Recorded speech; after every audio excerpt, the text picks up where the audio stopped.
I want to talk about the gateway hypothesis a little bit. I mean, people have this idea that if you smoke pot, that you're going to end up shooting heroin. And you laugh, but, you know, that's what the gateway hypothesis is. You know, the idea that pot is a gateway drug means that if you start off smoking pot, that you're going to end up being a crackhead or a junkie. And there is no evidence to support this. You know, in the same way that every motorcycle rider probably started off riding a bicycle. Not everybody who rides a bicycle ends up on a motorcycle. And yes, most people who use cocaine and heroin did smoke pot before they used coke and heroin. But you know what they did before they smoked pot? They drank alcohol. And you know what they did before they drank alcohol? They smoked cigarettes. There's more, if you're going to, you know, use this sort of fallacious thinking, then you might as well say that cigarettes are a gateway drug. There's more evidence to support that than there is to support the cannabis as a gateway drug. I heard the term recently of a terminus drug, you know, this idea that like a gateway is where you start and a terminus is where you end. And there are definitely clinicians in California who are using cannabis to get people off heroin, to get off cocaine. That, look, if you have to be addicted to something, why don't we give you something that's significantly less addictive and significantly less toxic and won't kill you in an overdose? So they're taking people who are alcoholics, who are addicted to cocaine, who are addicted to heroin, and they're giving them cannabis instead. And that, to me, is good harm reduction. And you're substituting a less toxic and a less addictive drug for one that's more toxic and more addictive.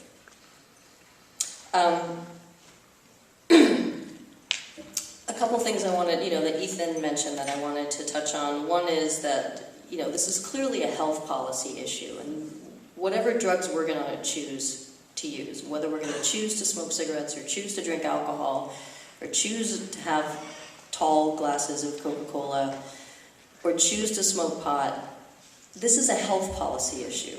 This is not a judicial correctional system issue. It doesn't make any sense for this to be in the hands of police and lawyers and judges. If it's going to be in anybody's hands, I think it should be in the hands of doctors and psychiatrists. But I personally believe in cognitive liberty, and, you know, as you can tell from my email address, taxandregulate@gmail.com. I mean, I absolutely support medicinal cannabis, but more than that, I support full decriminalization and legalization of this ancient medicinal plant.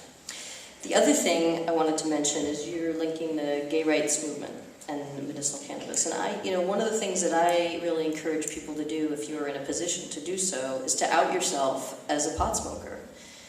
Certainly on 420, we should all be outing ourselves as pot smokers. But, you know, in the same way that Harvey Milk felt strongly that if you want rights, then you have to stand up and say that you want your rights and that you're gay and you want your rights. And I think it's the same way with pot smokers. I think that people have to stand up and, you know, say that, you know, I'm a soccer mom, or, you know, I'm a CPA and I pay my taxes and I vote and I'm a pot smoker.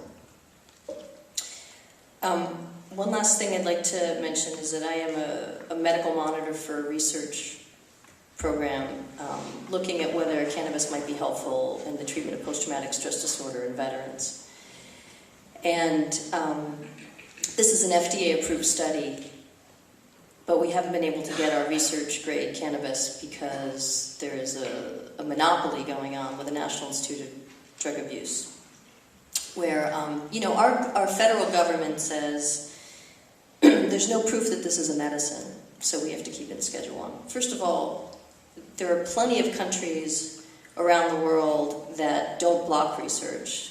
They help research to happen, and especially in places like Spain or Israel, where there's really interesting cannabinoid research happening, because the government isn't obstructing the research, they're helping it to happen. But our government doesn't want to take any foreign data.